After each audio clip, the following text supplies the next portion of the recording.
Our generation is to create a world where everyone has a sense of purpose.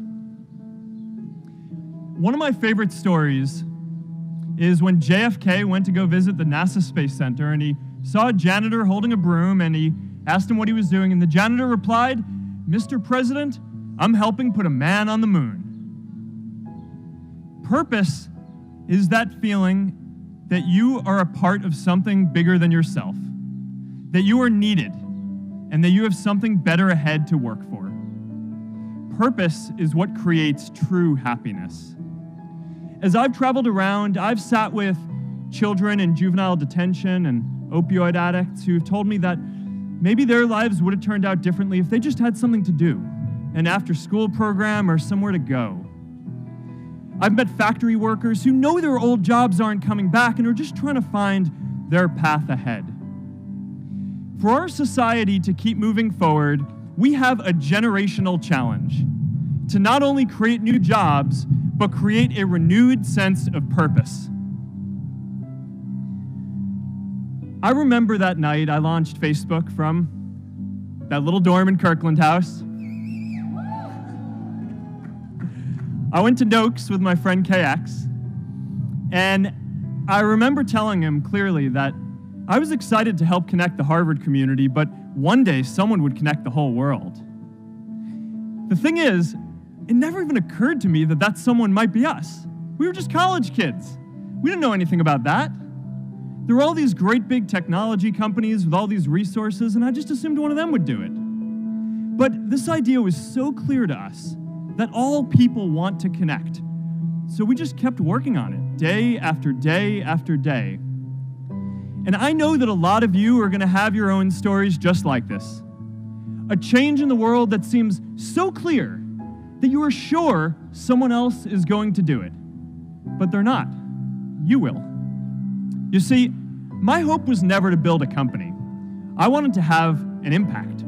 And as all these people started joining us, I just assumed that that's what they wanted to do too. So I never took the time to explain what it was that I hoped we'd build. A couple of years in, some big companies wanted to buy us. I didn't want to sell. I wanted to see if we could connect more people. And we were building the first version of Newsfeed at the time, and I thought, if we could just launch this, it could change how we all learn about the world. Nearly everyone else wanted to sell. Without a sense of higher purpose, this was their startup dream come true, and it tore our company apart. After one particularly tense argument, one of my close advisors told me if I didn't agree to sell the company right now, I would regret that decision for the rest of my life. Relationships were so frayed that within a year or so, every single person on our management team was gone. That was my hardest time leading Facebook. I believed in what we were doing, but I felt alone. And worse, it was my fault. I wondered if I was just wrong, an imposter, a 22-year-old kid who had no idea how things actually worked. I want to talk about 3 ways that we can create a world where everyone has a sense of purpose. By taking on big, meaningful projects together. By redefining equality so everyone has the freedom to pursue their purpose. And by building community all across the world. So first, let's take on big, meaningful projects. Our generation is going to have to deal with tens of millions of jobs replaced by automation like self-driving cars and trucks. But we have the potential to do so much more than that. Every generation has its defining works. More than 300,000 people worked to put that man on the moon, including that janitor. Millions of volunteers immunized children around the world against polio, and millions of more people built the Hoover Dam and other great projects. And now it's our generation's turn to do great things. I don't know how to get 1 million people involved in anything. Well, let me tell you a secret. No one does when they begin. Ideas don't come out fully formed. They only become clear as you work on them.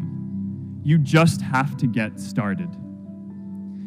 If I had to know everything about connecting people before I got started, I never would have built Facebook. Movies and pop culture just get this all wrong. The idea of a single eureka moment is a dangerous lie. It makes us feel inadequate because we feel like we haven't had ours yet. And it prevents people with seeds of good ideas from ever getting started in the first place. It's really good to be idealistic, but be prepared to be misunderstood. Anyone working on a big vision is going to get called crazy, even if you end up right. Anyone taking on a complex problem is going to get blamed for not fully understanding it, even though it's impossible to know everything up front. Anyone taking initiative will always get criticized for moving too fast because there's always someone who wants to slow you down. In our society, we often don't take on big things because we're so afraid of making mistakes that we ignore all the things wrong today if we do nothing. The second is redefining our idea of equality so everyone has the freedom to pursue their purpose. An entrepreneurial culture thrives when it is easy to try lots of new ideas.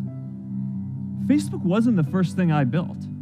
I also built chat systems and games, study tools and music players, and I'm not alone. J.K. Rowling got rejected 12 times before she finally wrote and published Harry Potter. Greatest successes come from having the freedom to fail. Look, I know a lot of entrepreneurs, and I don't know a single person who gave up on starting a business because they were worried they might not make enough money. But I know too many people who haven't had the chance to pursue their dreams because they didn't have a cushion to fall back on if they failed. But it's not just about giving money. You can also give time. And I promise you, if you just take an hour or two a week, that's all it takes to give someone a hand and help them reach their potential. An after-school program at the local Boys and Girls Club on entrepreneurship.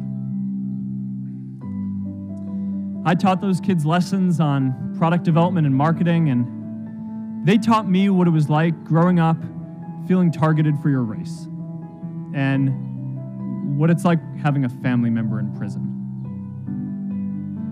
I shared stories of my time in school, and they shared their hope that one day they would get to go to college too. We can all make time to give someone a hand. Let's give everyone the freedom to pursue purpose, not just because it's the right thing to do, but because when more people can turn their dreams into something great, we are all better for it. The third way we can create a sense of purpose for everyone is by building community. We understand that the great arc of human history bends towards people coming together in ever greater numbers, from tribes to cities to nations, to achieve things that we could not on our own. We get that our greatest opportunities are now global. We can be the generation that ends poverty, that ends disease. A student in a dorm, connecting one community at a time and keeping at it until one day we can connect the whole world. Change starts local. Even global change starts small with people like us. In our generation, the struggle of whether we connect more, whether we achieve our greatest opportunities, comes down to this: your ability to build communities and create a world where every single person has a sense of purpose. One day after class, I was talking to my students about going to college, and one of my top students raised his hand and said that he wasn't sure he could go to college because he's undocumented. He wasn't sure if they'd take him. Last year, I took him out to breakfast for his birthday, and I wanted to get him a gift, so I asked him what he wanted, and he just started talking about struggles that he saw other students in his class facing, and finally said, I'd really just like a book on social justice. I was blown away. Here is a young guy who has every reason to be cynical. He wasn't sure if the country he calls home, the only one he's known, was going to deny him his dream of going to college. But he wasn't feeling sorry for himself. He wasn't even thinking of himself. He has a greater sense of purpose, and he's going to bring people along with him. It says something about our situation today that I can't even say his name because I don't want to put him at risk. But if a high school senior who doesn't know what the future holds for him can do his part to move the world forward, then we owe it to the world to do our part too. May the source of strength, who's blessed the ones before us, help us find the courage to make our lives a blessing. I hope you find the courage to make your life a blessing.